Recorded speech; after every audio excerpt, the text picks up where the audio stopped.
हमारी जो बॉडीज़ हैं वो गाए बगाए अपना काम तो करती रहती हैं, लेकिन उसके बावजूद मैं नहीं ये समझता कि हम उस लेवल पे जाके गवर्नमेंट को ये बावर करवाने में कामयाब हुए हैं कि उस्ताद को भी थोड़ी सी अहमियत देनी चाहिए। अभी रिसेंटली जो हमारा टैक्स रिबेट वाला था, अभी जो हमें रिसेंट सैलरी जनवरी 2025 में मिली है, उसमें हमारा टैक्स कट के फर्दर टैक्स जो पहले टैक्स काटा जाता था, अब एक उस्ताद का 15,000 से लेके 50,000 के दरमियान मजीद टैक्स, एडिशनल टैक्स काटा गया।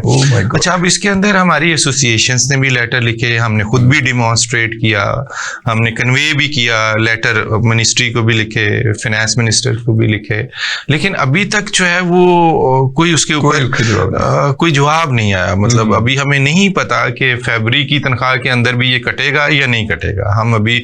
आपके जो बुनियादी सिलेक्शन होती है वो जैसे गवर्नमेंट स्केल होते हैं 17 ग्रेड 18 इस तरह ही होती है? नहीं, हमारे यहाँ सर्विस स्ट्रक्चर मौजूद ही नहीं है।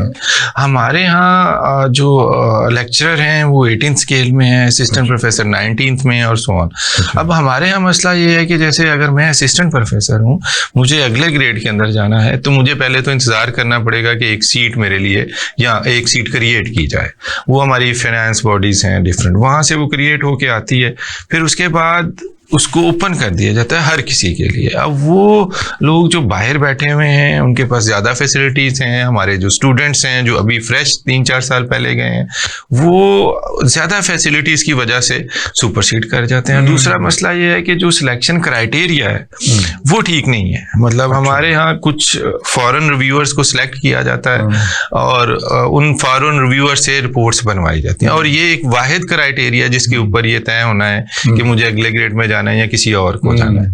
ये क्राइटेरिया तब्दील करने की जरूरत है। अगर आप KPIs बना दें कि आपने ये चीजें पूरी कर दी और इन चीजों को मीट करने के बाद, इन रिक्वायरमेंट्स को फुलफिल करने के बाद अब अगले स्केल में चले जाएंगे, तो फिर उस साथ साथ जो है वो ज्यादा पीस ऑफ माइंड के साथ काम करें।